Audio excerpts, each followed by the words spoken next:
आज हम पढ़ेंगे प्रभास क्षेत्र में पांडवों से यादवों की भेंट।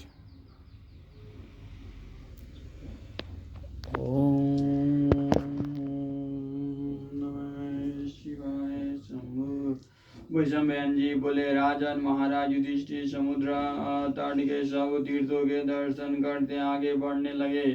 वे सब प्रकार के सदाचार का पालन करते थे। उन्होंने भाइयों के सहित सभी तीर्थों में स्नान किया। फिर वे क्रमश समुद्रगामिनी प्रशस्ता नदी पर पहुंचे। वहां स्नान और तर्पण कर उन्होंने श्रेष्ठ ब्राह्मणों को धन दान किया।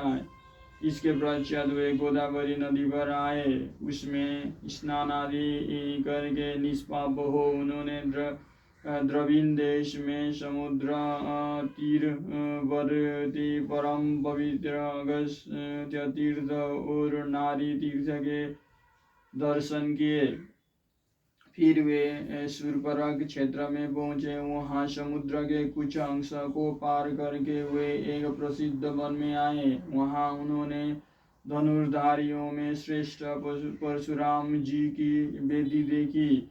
इसके आसपास अनेकों तपस्वी रहते थे और पुण्यात्मा पुरुष इसे पूजनीय मानते थे। इसके पश्चात उन्होंने वसु, मरुदगण, अश्विनी कुमार, आदित्य, कुबेर, इंद्र, विष्णु, सविता, शिव, चंद्रमा, सूर्य, वरुण, साध्यगण, ब्रह्मा, पितृगण गणों के सहित रुद्र, सरस्वती, सिद्ध और अन्य देवताओं के परम पवित्र और मनोहर मंदिरों के दर्शन किए। उन तीर्थों में तरह तरह के उपवास कर उन्होंने स्नान आदि किए और विद्वान ब्राह्मणों को बहुमूल्य रत्नादि दान कर वे फिर शूर्पणख क्षेत्र में लौट आए। वहां से वे भाइयों के सहित अन्य समुद्र तीरवर्ती तीर्थों में गए और फिर पृथ्वी भर में प्रसिद्ध प्रभास क्षेत्र में आए। वहां स्नान और तर्पण आदि करके उन्होंने देवता और पितरों को तृप्त किया।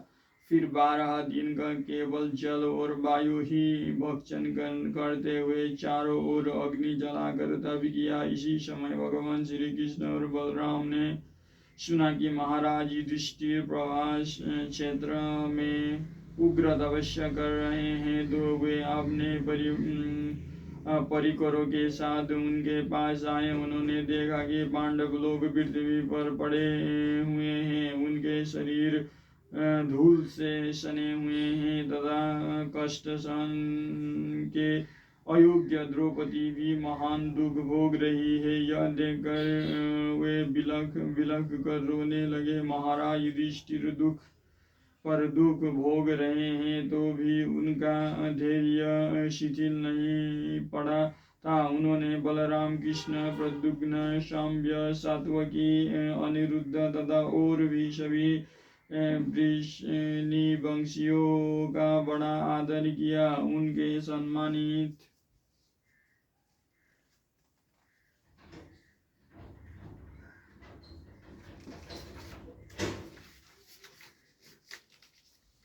सम्मानित होकर यादवों ने भी उनका यथोचित सत्कार किया और फिर देवता जैसे इंद्र के चारों ओर बैठ जाते हैं उसी प्रकार वे धर्मराज युधिष्ठिर को घेर कर बैठ गए। तदनंतर बलदेव जी ने कमल नयन भगवान श्री कृष्ण से कहा, श्री कृष्ण देखो, धर्मराज सिर पर जटाएं धारण करके वन में रहते हैं और बलकल वस्त्रों से शरीर ढककर तरह तरह के कष्ट भोग रहे हैं तथा पापात्मा दुर्योधन पृथ्वी का शासन कर रहा है। हाँ, इसके लिए पृथ्वी भी नहीं फटती। इससे अल्प बुद्धि पुरुष तो यही समझेंगे कि धर्मचरण की अपेक्षा पाप करना ही अच्छा है। ये साक्षात धर्म के पुत्र है, धर्म ही इनका आधार है।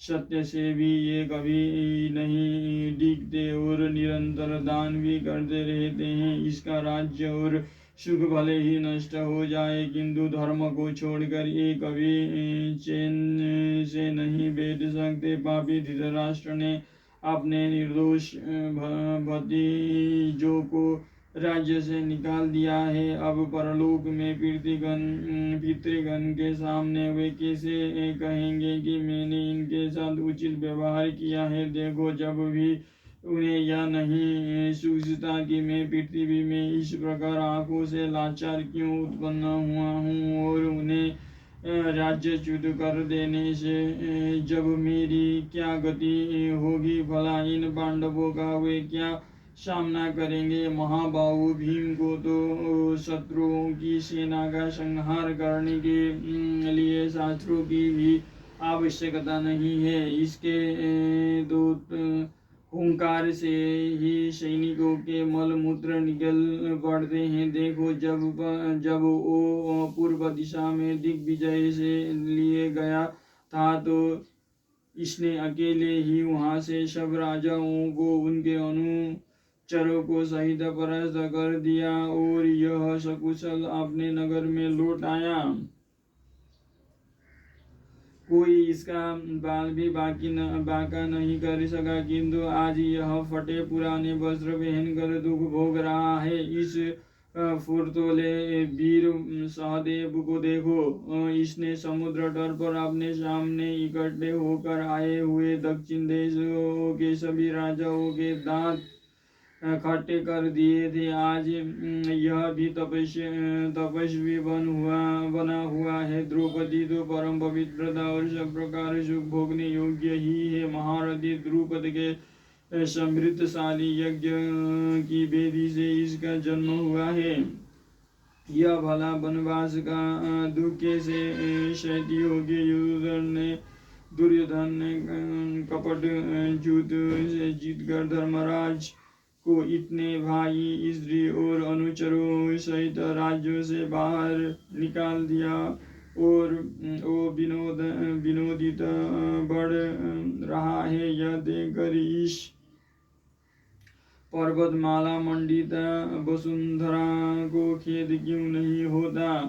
सात्वकी कहते हैं, बलराम जी, यह समय व्यर्थ पश्चाताप करने का नहीं है। महाराज युधिष्ठिर यद्यपि कुछ के नहीं रहे हैं तो भी अब आगे हमारा जो कर्तव्य हो वो हमें करना चाहिए। संसार में जिनके दूसरे रक्षक होते हैं वे स्वयं काम नहीं किया करते। मेरे सहित आप कृष्ण, प्रद्युम्न और साम चुपचाप कैसे बैठे हैं। हम तो तीनों लोगों की रक्षा कर सकते हैं, फिर हमारे पास आकर भी ये पांडव लोग भाइयों सहित वन में रहे, ये कैसे हो सकता है। आज ही अनेकों प्रकार के अस्त्र शस्त्र और कवच आदि से सन्नद्ध यादवी सेना कूच करे और उससे पराजित होकर दुर्योधन अपने भाइयों सहित यम लोगों को चला जाए। बलराम जी, आप तो अकेले ही अपने कोप से इस पृथ्वी का नाश कर सकते हैं। अतः देवराज इंद्र ने जैसे वृत्रासुर का वध किया था उसी प्रकार आप दुर्योधन को उसके संबंधियों सहित मार डालिए। मैं भी अपने सर्प के बीज की ज्वाला के समान तीखे बाणों से उसके सिर को छिन्न भिन्न कर दूंगा और फिर उसे अपनी पैनी तलवार से रणांगन में काट डालूंगा। फिर सब गौरवों को मार कर उनके अनुचरों का भी नाश कर दूंगा। जिस समय प्रद्युम्न जी प्रधान कौरव वीरों का संहार करेंगे उस समय तीनों को की डेरी जैसी आगों को सहन नहीं कर सकती, उसी प्रकार उनके छोटे हुए तीखे तीरों को कुपाचार्य, द्रोणाचार्य, कर्ण और विकर्ण सह नहीं सकेंगे। अभिमन्यु के पराक्रम को भी मैं खूब जानता हूँ। ये रणभूमि में प्रद्युम्न जी के ही समान है और साम्य भी अपने बाहुबल से रथ और सारथी के सहित दुशासन को कुचल सकते हैं। ये जाम्बवती नंदन बड़े ही रणवीर है, इनके बल को तो कोई नहीं सह सकता। श्री कृष्ण के विषय में क्या कहूँ। जिस समय ये अस्त्र शस्त्र से सुसज्जित हो उत्तम उत्तम बाण और सुदर्शन चक्र धारण करते हैं। उस समय युद्ध में इनकी बराबरी कोई नहीं कर सकता। देवताओं के सहित इन संपूर्ण लोकों में इनके लिए कौन सा काम कठिन है। इस समय अनिरुद्र गद उल्मुख बाहुक भानु नो नीद और रणवीर कुमार निषाद तथा रणबा कुरे शरण और चारु देशना सभी को अपना अपना कुलोचित पुरुषार्थ दिखाना चाहिए। वृष्णि भोज और अंधक वंश के मुख्य मुख्य योद्धा तथा सात्वत एवं शूर कुल की सेनाएं मिलकर रणभूमि में धृतराष्ट्र के पुत्रों का संहार कर उज्ज्वल यश प्राप्त करे। ऐसे होने पर जब तक धर्मराज युधिष्ठिर जुआ खेलने के समय किए हुए नियम का पालन करे तब तक पृथ्वी के शासन का भार अभिमन्यु के हाथ में रहे। भगवान श्री कृष्ण बोले, सात्वकी तुम्हारी बात निस्संदेह ठीक है, हमें तुम्हारा कथन स्वीकार है, किंतु कुरुराज अपने भुज बल से न जीती हुई भूमि को लेना किसी प्रकार पसंद न करेंगे। महाराज युधिष्ठिर किसी इच्छा भय या लोभ से स्वधर्म का त्याग नहीं कर सकते। इसी प्रकार भीम अर्जुन नकुल सहदेव और द्रौपदी भी काम लोभ या भय से अपना धर्म नहीं छोड़ सकते। भीम और अर्जुन तो अतिरथी है। पृथ्वी में ऐसा कोई वीर नहीं है जो युद्ध में इनके साथ लोहा ले सके। माद्री के पुत्र नकुल और सहदेव भी कुछ कम नहीं है। इन सब की सहायता से ही ये संपूर्ण पृथ्वी का शासन क्यों न करे। जिस समय महात्मा पंचाल राज केकय नरेश चेदिराज और हाय आपस में मिलकर रणांगन में कूद पड़ेंगे, उस समय शत्रुओं का नाम निशान भी न रहेगा। यह सुनकर महाराज युधिष्ठिर ने कहा, माधव आप जो कुछ कह रहे हैं उसमें आश्चर्य की कोई बात नहीं है।